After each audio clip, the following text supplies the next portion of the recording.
Hello, good morning, everyone. And here I welcome all the delegates and speaker at 20th World Education Summit 2021. And today is the third day, and in the morning we have very interesting topic with us. So, topic is enabling access to affordable education to enhance learning outcomes anytime and anywhere. And we have panelists across the India. So first of all, I would like to introduce Mr. Francis Fernandes, Principal, Asia English School, Ahmedabad. Welcome to the summit, sir. Thank you. Then we have Sujash Bhattacharya, Principal, ITM Global School, Gwalior. Welcome to the summit, sir. And then we have Dr. Sulochana Rajulu, Principal, the Amaatra Academy, Bangalore. Thanks for coming, ma'am. Thank you. And next panelist, Kavita Singh, Principal, Ram Ratan Vidya Mandir, Thane. Welcome to the summit, ma'am. And the fifth panelist we have for this session, Ms. Sushma Raturi, Secretary, Academic Council, Saamarthya Teacher Training Academy of Research, Ghaziabad. Welcome to the summit, sir. Ma'am, sorry. Thank you. So today's session, I would like to invite Francis Fernandes, sir, to moderate this session. So over to you, sir.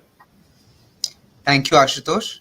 A very good morning to my fellow panelists and all those who have joined us virtually for this World Education Summit. Today morning, we are discussing about enabling access to affordable education to enhance learning outcomes anytime and anywhere. When we talk about affordability of education, we don't only mean the reach of education to everybody. We also mean the equitable distribution of education, whether it is through barriers because they are first generation learners or due to financial issues. Whatever it is, those barriers to a proper education have to be systemically removed so that the students actually perform well. When we have these access to affordable education, what happens is the learning outcomes are enhanced. Recently, NCRT, CBSE, and other boards are actually spearheading this movement of OBE or OBL, outcome-based learning. And this outcome-based learning will help us in the future to drive the learning that is taking place and to actually use our assessments for creative teaching and learning in the classroom and outside of it. I have with me a star-packed team of panelists. And before we dive in to find out more about their thoughts on this topic, I would like for some introductory comments from all my fellow panelists, and then we will go into some Q&A wherein we'll get into the nitty-gritties of this topic. So first up, I'll invite Ms. Sushma Raturi to talk about the importance of teacher training in this scenario, wherein we want affordable education and the development of or the achievement of learning outcomes. Over to you, Sushma. I just like to give a very generic picture of what has happened. The global ecosystem that is undergoing rapid changes in the knowledge landscape, and it's becoming increasingly critical that children not only learn, but most importantly, learn how to learn. So, education, I feel, must be focused towards learning about how to think critically, problem solving, to be multidisciplinary, innovative, and adaptable to the changing times. So before the pandemic, the world was, facing formidable challenges in fulfilling the promise of education as a basic human right. And then came COVID-19 pandemic, which brought about huge disruption in all spheres of life, causing disruption in the history of education. And that impacted learners and teachers around the world from pre-primary to secondary and even to higher education. So the learning loss has been huge, but what is of paramount importance is that the schools need to equip children to be productive members of society by taking care of not only their cognitive development and capacities, but also their social emotional needs and dispositions. Therefore, it is imperative, that the curriculum be well planned and should give equal importance to both, scholastic and post-scholastic areas to ensure that it is relevant, relatable, and most importantly, it is outcome driven. So, though COVID brought about havoc across the world, we also know that it has accelerated digital learning like never before, And in the last few months, we have seen glimpse of what is possible after pandemic, and what is possible. A once in generation opportunity to leverage the power of technology and to provide learning opportunities for children and young people everywhere and anytime. So, digital technology now has become a lifeline for all, and especially for learners and educators. Because we all know and we all have been experiencing how it has facilitated innovative pedagogic models, simulations, international collaborations, giving students insight into other cultures, giving them huge global exposures, and most importantly providing real-time formative assessments and skill-based assessments to monitor student learning, and most importantly adjust their teaching accordingly, the teachers. So considerable attention has been given to the use of technology to ensure the continuity of learning. However, we all know that the digital divide that has also become wider and cannot be ignored now between the haves and the have-nots. So we all know that when students, while students from gifted background made a transition into online space, sitting in the comforts of their homes, their counterparts from underprivileged families really struggle to have a remote access to their new classrooms. So, solving this disparity needs to become a priority in the current time. So, we are aware that there are gaps in the digital skills of both teachers and students who have access to the digital world, and because they have to locate high quality digital learning resources and software, and there's also a lack of clarity over learning goals, and insufficient pedagogical preparation on how to blend technology meaningfully into teaching. So I think schools and government must address these challenges, and for education system to succeed in improving student outcomes in our rapidly evolving educational landscape. I feel that the teachers must be made the top priority, because they have a positive impact on the students learning outcomes. So educators need to ensure quality education is accessible to all, and this requires finding out what factors hinder their students outcomes, and also think of devices or new ways of equipping them with new sets of skills. So teachers need to find new solutions, in today's unprecedented demands and challenges. They need to be able to prepare students to face technologically driven change, to work in different fields, to distinguish the quality of sources of information, and to become critical thinkers and to adapt to the new normal now. And most importantly, I think they need to prepare students to face challenges, especially when confronted with adversity, and to become lifelong learners. So the students' ability to evolve ultimately depends on enabling teachers to transform what and how and where their students will learn. So it is important that teachers and communities be better prepared and supported if equitable and inclusive, and also quality learning in and beyond classroom is to be guaranteed. So I would say, as prominent educationist policymakers within the education system believe that digital learning is going to be the new normal, even in the post-pandemic era. But digital solutions which are meant to improve teaching and learning need to put equity and inclusion at their center to ensure that all children benefit from this. So digital technologies do have huge potential to transform teaching and learning practices in school and to open up new horizons, but they cannot transform education by themselves. And the challenge of achieving this transformation is, more about integrating new types of instruction than overcoming technological barriers. So we need to ensure that a proper learning ecosystem is available across the length and breadth of the country for desired learning outcomes to be achieved. and only investing in educational, devices or infrastructure is not enough. These will become centers of learning only if the students and teachers connect, and interest in teaching and learning is enhanced using appropriate pedagogy. So there should also, I feel that there should be an additional need to have monitoring Sushma ma'am, procedures. please, I'll just if you conclude by just conclude, adding yeah, one more please conclude. important thing, that monitoring procedures and processes in place should be in place in schools, so that learning outcomes are regularly assessed and remedial measures can be taken in a timely manner to address these shortcomings. So that's all I had to say about Thank you, giving a very Sushma ma'am. generic You have picture. touched a lot of points that we really wanted to discuss in today's panel discussion, wherein we wanted to come up with curriculum planning.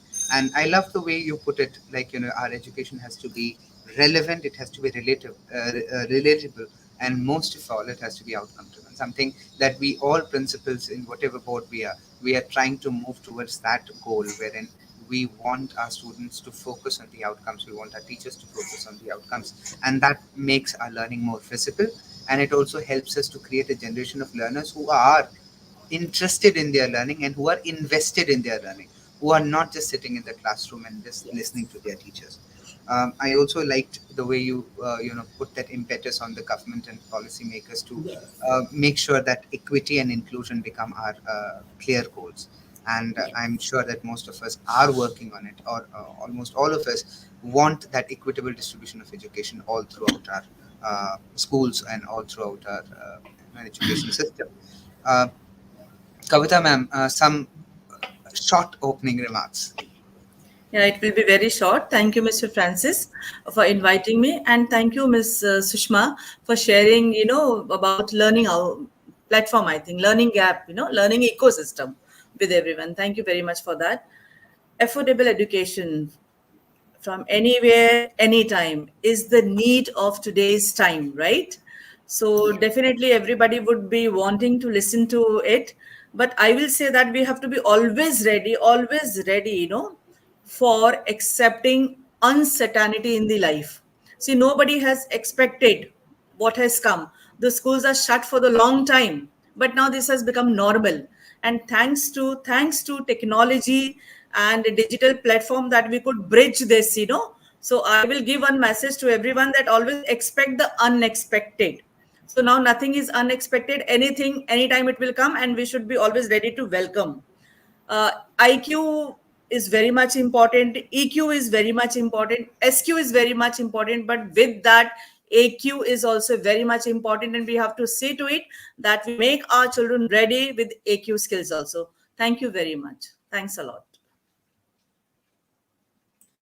Thank you, Kavita ma'am, for touching upon the important part, that is, how to adapt to the new normal, and also talking to us about social and emotional learning, which is one of the key education parameters that we need in today's world, where we build resilience and courage in our students. Unless these skills are there, I don't think our children will be ready for the world that is going to come. Um, Ms. Sulochana I would request you to give your opening remarks before we dive into the session.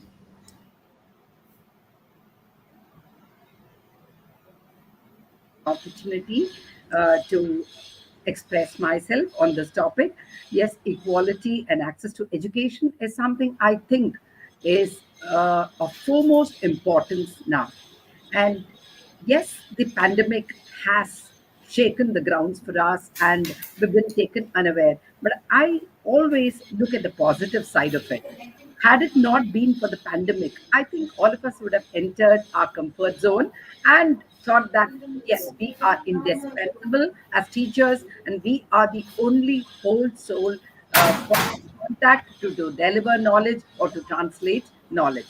But this pandemic has definitely taught us it is not so.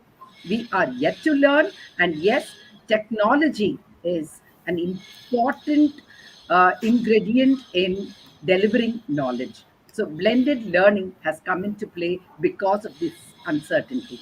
Had it not been for the uncertainty, I'm sure all of us would have been very comfortable using the chalk and talk method and thinking that, yeah, we are indispensable.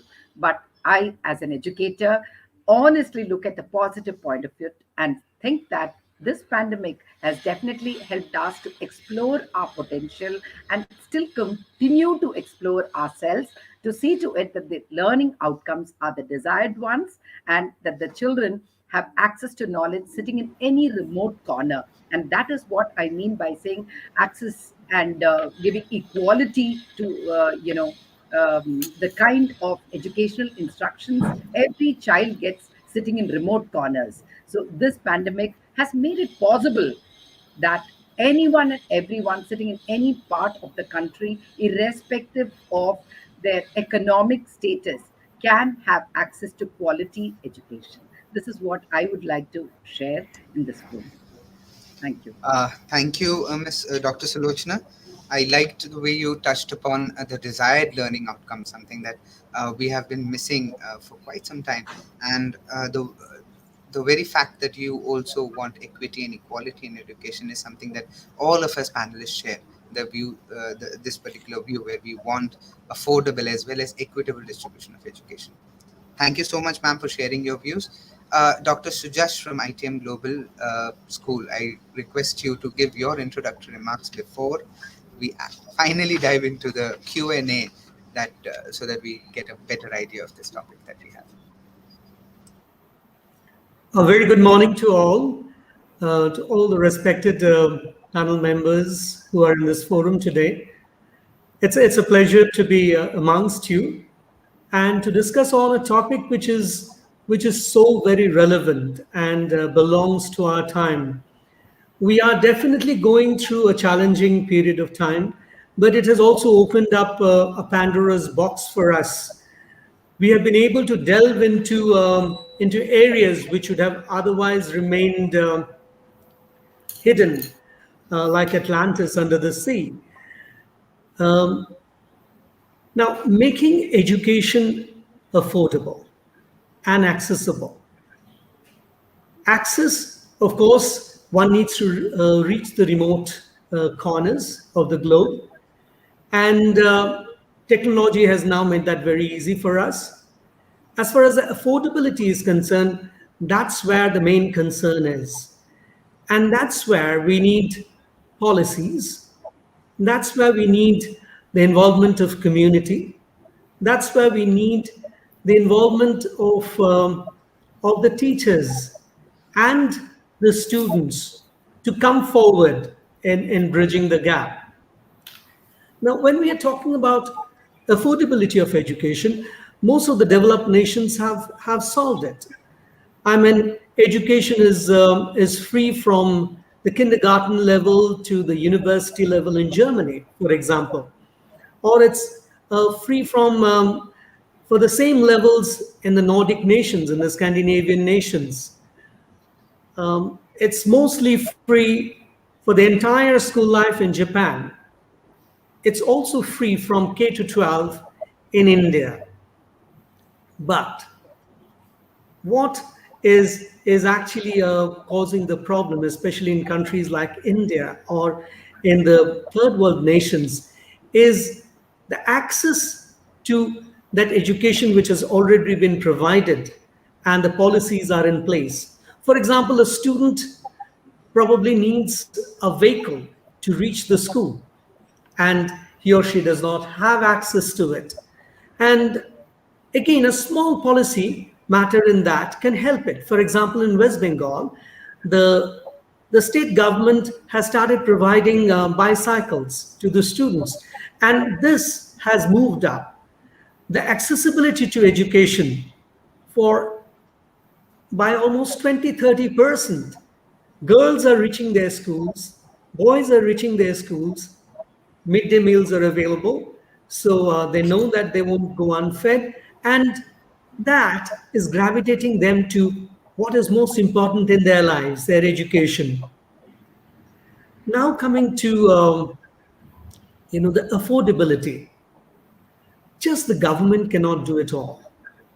Neither can just the involvement of the private sector in education do that. That's where we need the helping hand of community. That's where we need the helping hand of industry. They can come forward, they can provide incentives and make the entire task of the educators sustainable, because teachers can reach the school but there might not be students in the school.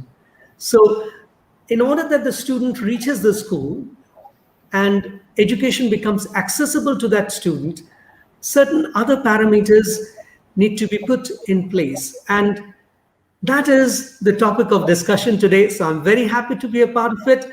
I'm sure as the session progresses, we will discuss further on it. Thank you so much.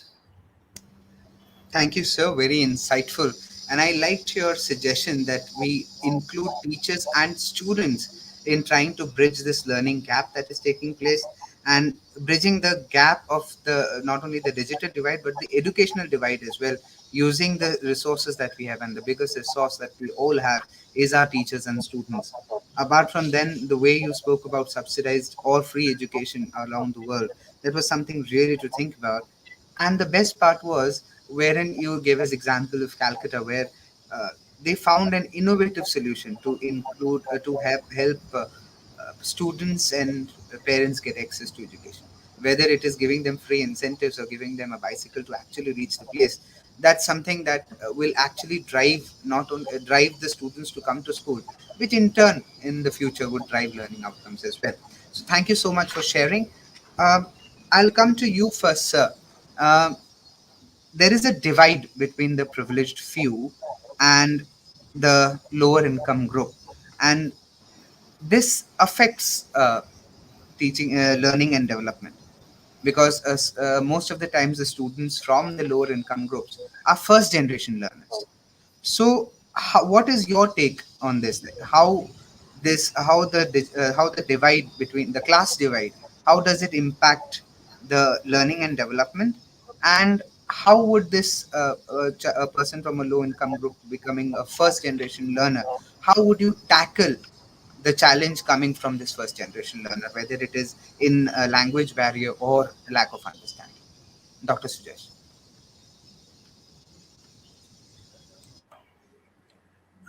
That's a wonderful question. And, when students come from that background, one of the first things that we need to do is what Tagore said: make education joyful.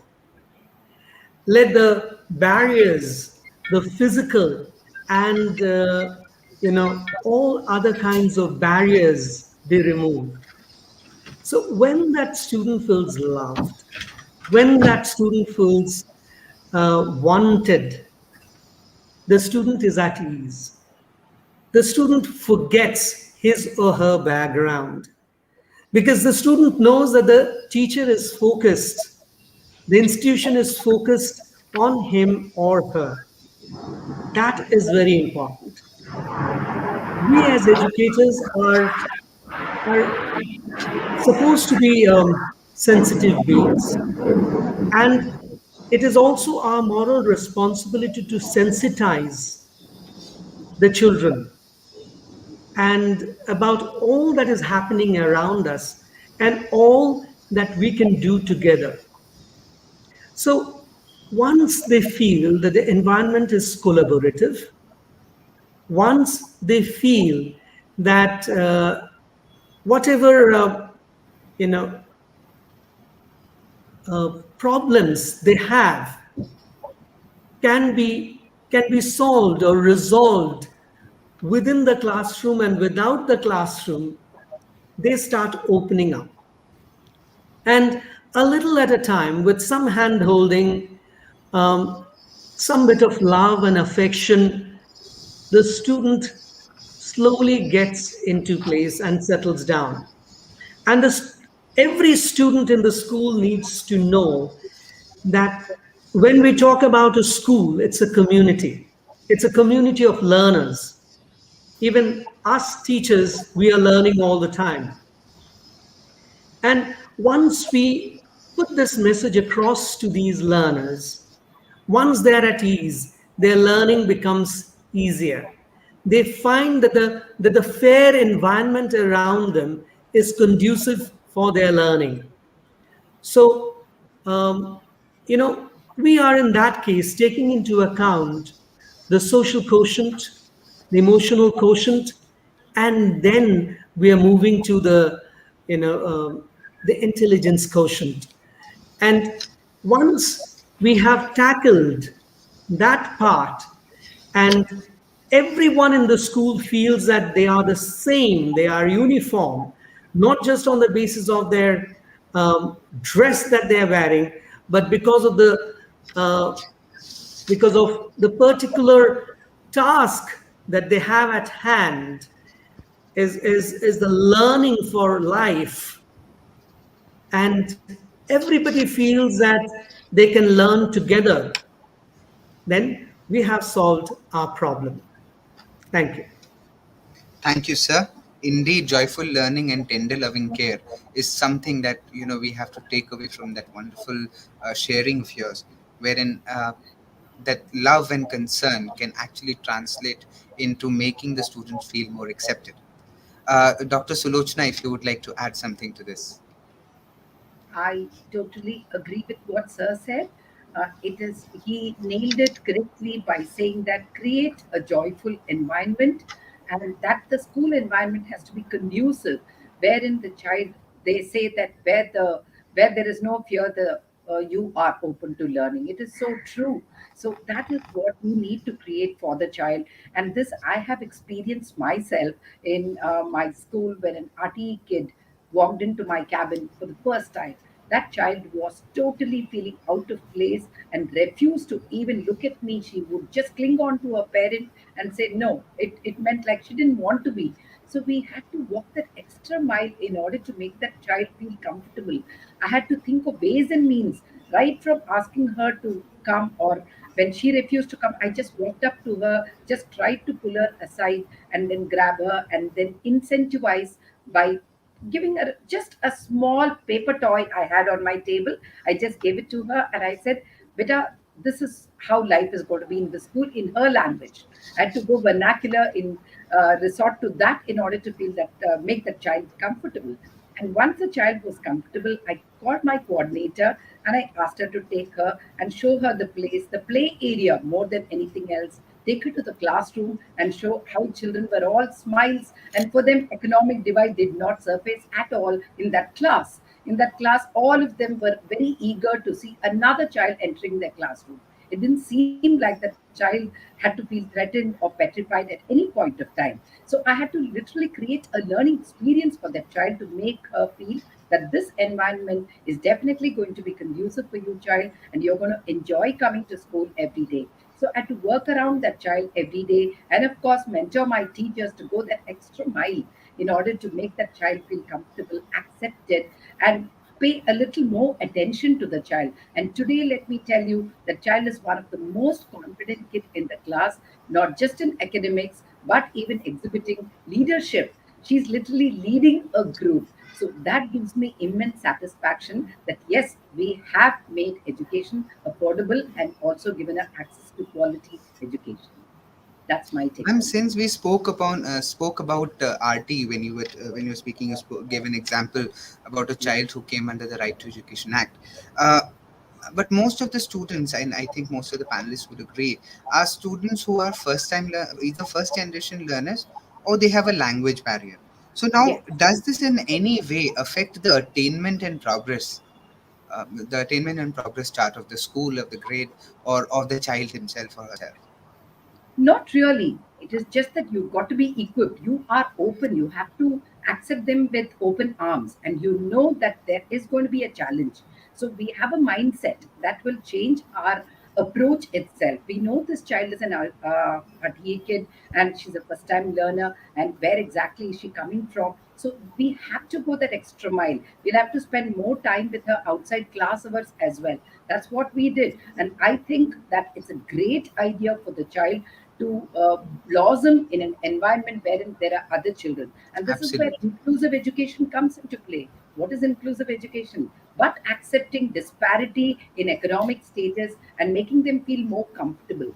Yes, there will be a challenge, but I think if there is no challenge, learning can never be, or teachers can never think that done their job. And that's what we want in day to day life.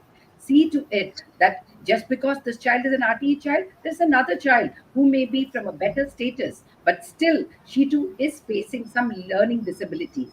How are we going to address? So there will be challenges, is one of those. So I don't think it is really going to be difficult because the government has done it with a very, very good intention, bring about equality and accessibility to education. So I think we need to cash upon this opportunity to ensure that this is bridged. So basically, you're saying no mountain is high enough. Ah, We can no, all conquer every mountain. yes. Kavita ji, if you could give your thoughts on this for us, about how first generation learners and the divide between the class divide that exists, how that can be a barrier to not only affordable education but also to enhance learning outcomes. I think I heard you clearly. I have some network issue here, Okay. but I understood your question and I got to hear it very clearly. Actually, my school, have all privileged class students. So we do not have anybody who belongs to underprivileged class, and it is a residential school. But still, my trust members, they adopted every year. They adopt, in fact. So this year also they had adopted five students, right, who were belonging to underprivileged class, and the entire responsibility had been taken by the school only. Everything, matlab, food, clothing, other expenses, everything school does on behalf of these students. So last year we had two students, and though the schools were shut, schools were not allowed to open, but here we had called students, as we are residential schools, so there were many parents who requested us to open this school. So we just provided them accommodation provision, and since teachers are also in house, they were also inside, so we used to provide them academic help also, and for other area whatever help students were required, that. So initially, when these students, who were from underprivileged group, when they came, they found very difficult to get settled here, because other students, their class was different, their style was different, their dressing was different, thought process were different. So that affected, and these children, they got demotivated. So we just made them to talk to counselor, we also counseled, and finally we just convince, or we counsel the other group children who were belonging to the privileged class. We showed them many movies. Movies plays very important role. If you have seen the movie Super 30, in Super 30 movie, the first 30 batch who cracked the IIT exam, they all were belong to the first generation, right? Nobody in their family had even studied, but they cracked that. Then say the Hitchki movie.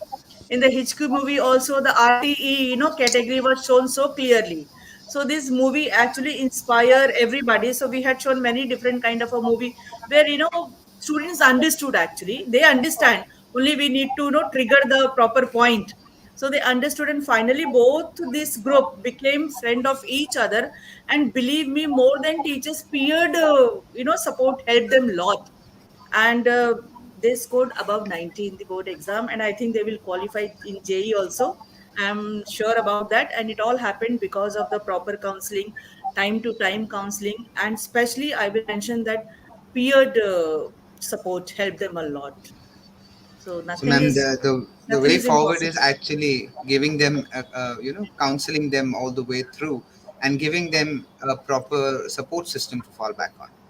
Um, since we are on the subject of people who are from not a privileged background or from a low income group or our first generation learners, do you think that lowering of fees is the only way to make education affordable, or are there other ways that can make education affordable as well as accessible to all sections? We are not talking only about affordability but also accessibility that we need to look at. So we So came out with, it's for me, right? yes, ma'am, Okay. you Huh. can. I We think all came of out with us many, can yeah. answer. Any one of us can answer. Actually, I'm getting some network issues, so I'm not able to Okay, hear. okay. Yes. This is actually, we have come out with the many solutions, many scholarships, program. Just if the child is good in sports, we have given 75% scholarship. If the child is good in academics, so to support these children, so that everybody get access to the education, Instead of lowering the fee, we did not lower the fee as everybody did. Nobody, went for the fee hike. We also did not go for the fee hike. But then we thought, lowering the fee will be a solution. So we thought lowering the fee will not be a solution. But instead of lowering, let's give lots of opportunity. Where the parents will not get financial burden, and more students will get the benefit of this education. So finally we came out with many different scholarship programs. So if the child is good in sports, then also the scholarship was given. Good in academics, scholarship is given. Good in CCA activity, scholarship is given. And if the child is a good, in good, if the child is found somewhere doing something good, kind, if is involved in kind things, then also the scholarships were given.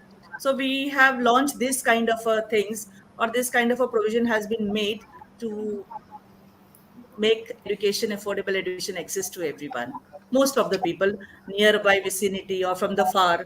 I don't have students only from the nearby vicinity, as it is a residential school. I have from the different locations of country, as well as international students are also there. So this kind of a scheme has been launched by us, and it is Okay. going well, very well. What are your thoughts, Dr. Sulochana? I too agree with what Kavita ma'am has said.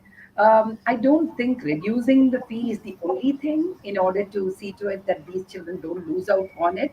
We need to identify, we have to involve our stakeholders and also get them to give their inputs on what is their take on that. Is reducing fee the only thing? No, it isn't. Because we need to know who are the privileged ones, who are the underprivileged ones. Accordingly, see to it how the management can help in absorbing some of their recurring expenditure and making education free for these children. That's what we are doing through this ADNI scheme. So the others totally understand. It is not that they expect a fee, a lowering of fees just because there are other students who are getting the benefit of paying less for the same quality education that their kids are getting. So it is basically getting the entire community to understand. When we say community, it is basically the teachers, the students, and of course the parents. So as a community, we address this issue, and they totally agree that fees reduction is not the solution for it. So that's how we have been handling this. So basically, affordability doesn't equal accessibility. That is what I take away from what you said. Yes. And it's true. Just making things affordable doesn't make them actually accessible or, meaningful also, rather. Actually, Dr. Sujash, yes, Francis, ma'am. I'm sorry. This affordability and reducing the fee has no limit, right? True. Everybody's Very true. affordability level is different. So, to Very what true. extent the fees has to be lowered? This also has to be given Absolutely. a thought. Yeah. Absolutely. Dr. Sujash, I think this is very close to your heart. Yes, yes. I would love to talk on this, and I've been, listening to all my esteemed peers here, and wonderful thoughts coming alive from all of them. Um, I mean, good quality education comes at a price. So lowering the fees will not do. As Ma'am Sulochana suggested, involving the stakeholders is one way that we can tackle it. The other way is involving the industry, because there are various trusts available, and they're ready to invest for a good cause, so we can involve them.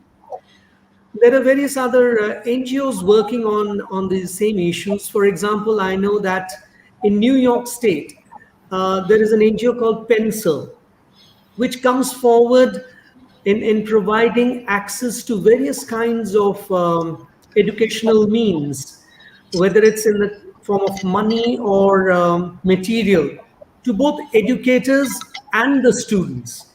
And the underprivileged um, in those schools can access this particular facility of Pencil. And usually the schools come forward and involve themselves in their Pencil program. And teachers get access to various kinds of uh, teaching resources and material, and then also make the same available for the students in the form of textbooks, electronic or digital items, or stationery. So all those things can be made available through that particular channel. And of course, there can be policies. Governments can do their bit. And I must say that though lots of governments around the world are doing a lot, much more can be done. Take, for example, India. I mean, our first education minister, Maulana Azad, aspired to 6% of the GDP, 7% of the GDP I think we've lost the connection with Dr. Sujash. Uh, Ms. Sushma, would you like to summate or give your Yes, thoughts on yes. this, what we are I'll discussing? just like to Very give short. few suggestions. Like Yes. I've been Ma'am, we hearing can't a hear lot. you clearly. Could you speak a little Am louder? I audible now? Yes, Hello, ma'am. am I Yes, ma'am. audible? Yes, ma'am. Okay, thank you. So I just want to share a few thoughts. To recover this huge. We all know that there's been huge learning loss. And to recover this learning loss following the pandemic, policymakers should engage students in accelerated learning interventions to reverse crisis related to learning loss and strengthen future learning trends. And engage teachers in training and coaching so that they can help students catch up and ensure that the school environments are safe and protected, because learning will happen best when children feel safe, they feel secure. So, and most importantly, I would say engage parents by capitalizing on their current involvement in remote learning to improve future outcomes. Because right now, parents are very involved in in the children's education. So why not capitalize on that?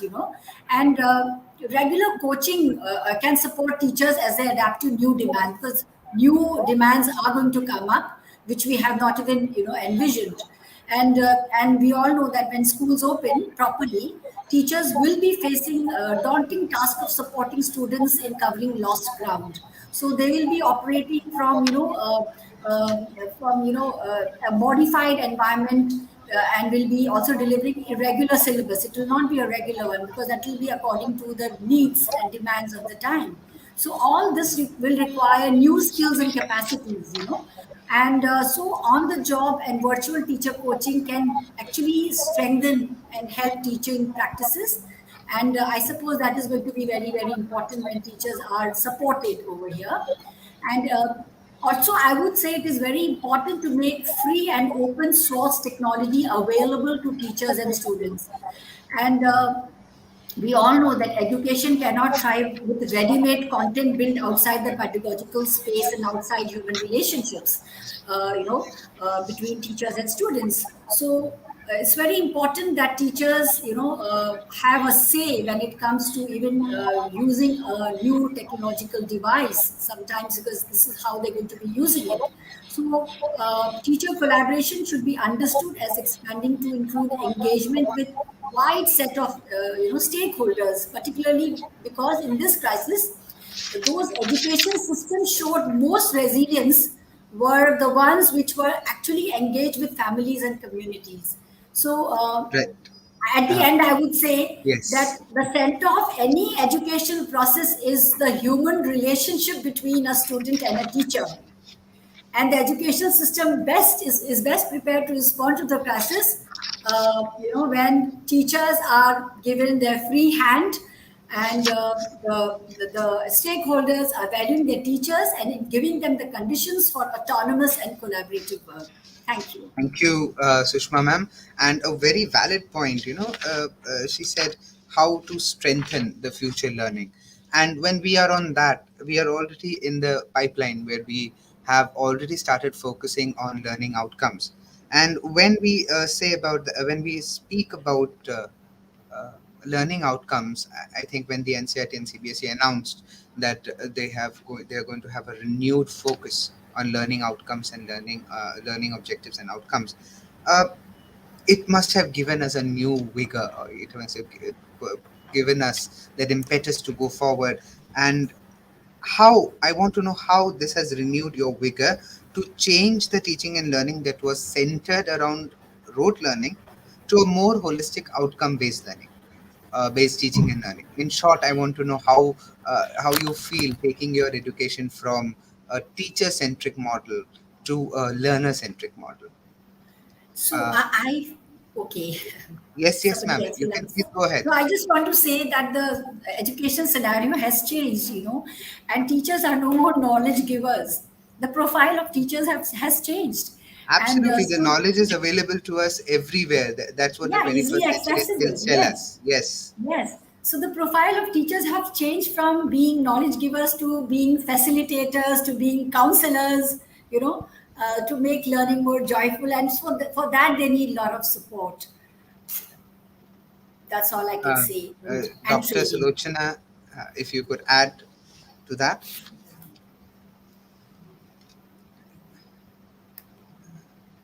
Ma'am, please unmute yourself.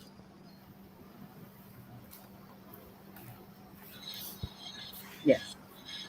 Yes, now that we know it is possible to ensure that learning is accessible to everyone, there are various means of doing it. It's not just one method. Like now, CBSE, or rather your NEP itself, it is stressing on competency based learning. When we say competency based learning, it is no more going to be the rote learning which is going to be given importance. The core competencies of the children is what is going to be assessed. So when we say the core competencies, it is shifting focus from rote learning to making the child a holistic person when he steps out of school.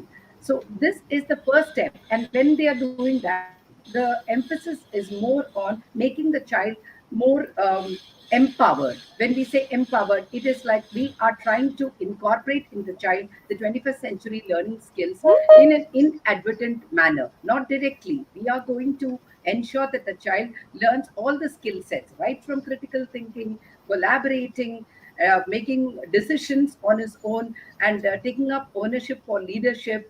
Then it is not just going to be academics oriented, it's going to be skill based as well. So these are the changes that the education system is going to see. So we are just going to be facilitators in future, not knowledge givers. So there Yes. is so much available, I would say. When there is availability of so much of information, how am I going to see that the desired learning outcome is going to be seen? So for that, I'm just going to facilitate, expose the children, give them challenging situations. So unless and until I give them a chance wherein they can use these skill sets, how am I going to measure the learning outcome? So this has to be the future, and this will be the future.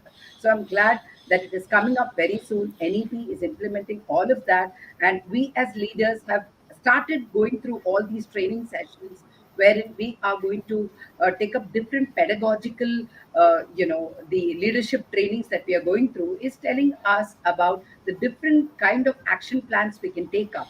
So the descriptors are there, but what are the action plans we can dwell upon? So that is in the pipeline. It is happening. It is going to get streamlined even more. That's what I foresee.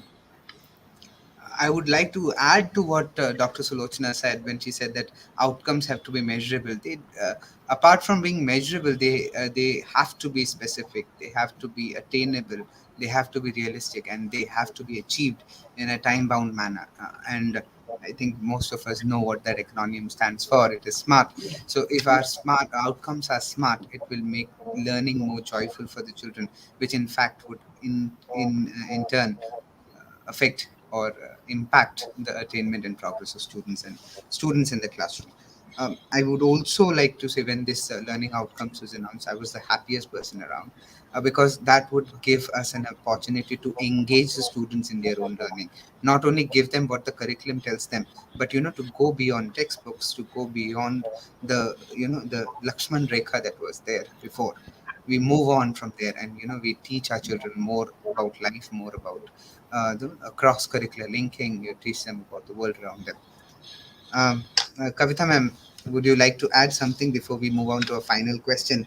We have just 5 minutes left on our time. Yes, yes, Mr. Francis. In fact, we should all thank to NEP because NEP has brought all those points back which we had in our ancient education system, right? Our system Absolutely. was never, never based on the rote learning. How it came, when it came, that we all know. But it is a very wise, full decision of the government that they're bringing these all things back and through NEP. So learning outcomes are must. We had earlier also. We had skill-based education also earlier. If you, I think everybody is aware about our Absolutely. Gurukul system and the system what we Absolutely. had, right? So that those systems are coming back. We have to welcome, and I think everybody has welcome. Learning outcomes is actually one direction, which help teachers, which help educators to proceed further. So it is very much important. Without learning outcome, without objective of learning objective, going further has no meaning. So now that has given direction and it is very helpful. Specifically, they have given and it is measurable, how you mentioned. So I will say that Absolutely. all learning outcomes are actually smart learning outcomes. Absolutely. You Absolutely. already spoke about that. So Thank you I so think much, yes, it is Kavita very ma'am. good, and And CBSE has worked a lot on this actually. yes, absolutely. Um, Moving on to the last 5 minutes, and I have my last question for us. And the question is about the world around us today and how it will impact the world after us. So now there are two things. COVID gave us a new slogan, the new normal, as they say. Apart from that, there is this quote that is used often in conferences around the education sector. Wherever you go, it is the illiterate of the 21st century will not be the ones who those who cannot read and write, but those who cannot learn, unlearn, and relearn. Now when we see this statement, I feel that the onus is on us to make our children future proof and future ready. So in that context, how can we make, the world is changing at such a pace that we are not able, our educate forget our education system, we are not able to keep pace with it. So in such a scenario, how can we make our students adaptive, not only adaptive learners but adaptive citizens of the world to come? Dr. Sujash, I would like your thoughts on this. Thank you so much. I That's hope where this time the your you know internet the isn't skills and give away. yes, We hopefully, would love to hopefully. I'm listen so to you this sorry. time. I lost connection. Definitely. Yeah. Yes, sir. Uh, that's where the skills and the value education comes in. I mean, besides teaching content, besides teaching context, there are some more things that we need to teach them so that they're future ready. We need to give them skills which they can modify upon 50 years hence, even after leaving school. So, content is something that is very easily accessible now. Most students who are on the safer side of the digital divide, they know that they have Google and they can Google it all. Only that they need to know a particular skill to do it safely, and that is about information management. So that is one of the skills that we can give them. We can give them the skills of critical thinking, about problem solving, about leadership. We can teach them to be collaborative. We can give them the best of communication skills so that what they learn, they are able to express and share. So, those are the skills and the various other social skills we need to impart to them. And with that, we need to give them certain values. We need to teach them that now that the world has been opened up both physically and digitally, let us also open up the boundaries of our hearts and take in the diversity that is around us and celebrate the diversity. So we need to give them the value of diversity. Need to give them the value of integrity. We need to give them the peace of heart which can come from immersing themselves into the environment around them by connecting spiritually with the spirit of the universe. And tell them that all the religions that we have around family us have actually got to do that in different ways. And so spiritualism is another benefit we must give them. So once they have that inner peace, once they have joined with the rest of the world, once they have the skills, they will be able to propel themselves forward. And no matter what comes, they will be able to take on the challenges. That Thank you, is Dr. where Sujash. physical education also comes, and I lay a lot of stress on that. I feel that they must be physically active to be emotionally and intellectually active later on. Okay, the forum's open for the rest. I think I've taken too much time at Thank the you, end. Dr. Sujash. Thank you so Thank you, much. Dr. Madam Sulochana, if you could share your thoughts before we close with the other two panelists as well. Yes. Um, A in very order to short comment because we are already out of time. correct.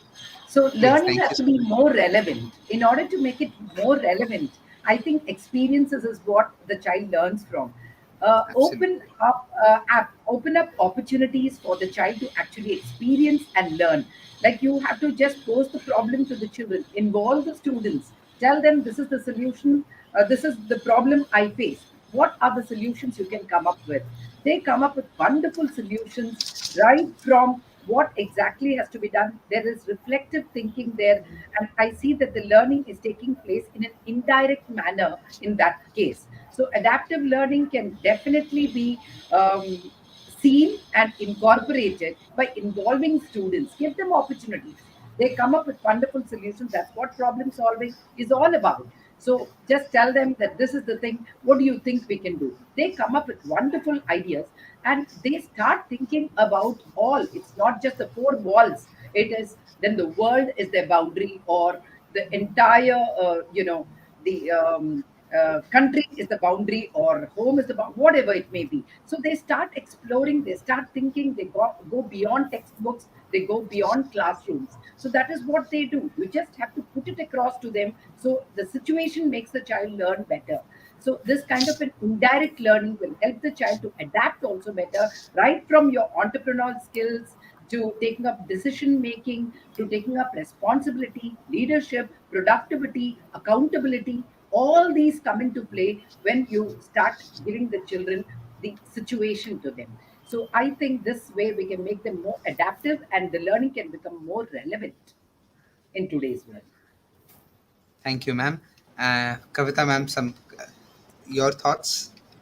No, only I will say that whoever has, inclination towards relearning, it means they have adaptability skills. So nothing Absolutely, else. absolutely. Just taken the words right out of my mouth. When I first came across this, I was at a conference, and then when they spoke about it, it really touched the way they spoke about it, saying that the illiterate of the world, we have to give this skill to our children. They have to learn, then they have to forget it, and then afterwards they have to learn new things. In today's world, if we don't do that, we are going to be left nowhere. Sushma, ma'am, a quick word before we Yeah. end. I have got only 2 minutes left Thank of you my so time. much for giving me 1 minute time. I just Thank you want to so much, share ma'am. that quality, quality education cannot be provided through content built outside the pedagogical space and outside human relationships between teachers and students. So, as educators, we all know that technology alone cannot guarantee good learning outcomes. And more important than training teachers in ICT skills, I feel that it's very important that they are well equipped with assessment and pedagogical skills to meet students at their level and to implement the accelerated curricula and differentiated learning. Thank you so much. Thank you so much. So, to wrap up today's small panel discussion, we are running out of time today, and I know most of us have got a lot of things to say, but we are facing paucity of time, and I'm sure all of us on this panel agree that affordability doesn't equal lowering of fees. Accessibility doesn't mean everybody knows the same thing. And we all agree learning outcomes are basically required to make learning more accessible and more joyful for the children. I thank all my fellow panelists for making this session so enriching. Also to Elets Technomedia, who have organized this wonderful World Education Summit and invited us for this wonderful panel discussion. Thank you so much. Thank you. Thank you. Thank you, Thank sir. you Thank you very to much. all. Thanks for Thank you moderating the once session, sir. more Sir, for we now starting. we would like to present a speaker certificate to all of you, and definitely it was a very good session, and all the points covered very well. So first of all, I would present this certificate to Francis, sir. So Mr. Francis Fernandes, Principal Asia English School, Ahmedabad. Thanks for coming, sir. Thank you so much. Thank you so much. This is for Sujash Bhattacharya, Principal ITM Global School, Gwalior. Thanks for coming and joining to us, sir. Next certificate. This is for Dr. Sulochana Rajulu, Principal, the Amaatra Academy, Bangalore. Thanks for coming, ma'am. This is for Sushma Raturi, ma'am, Academic Council, Secretary, Academic Council, Saamarthya Teacher Training Academy of Research, Ghaziabad. Thanks for joining us, ma'am. Thank you. And this is for Kavita Singh, Principal, Ram Ratan Vidya Mandir, Thane. Thanks for joining us, ma'am.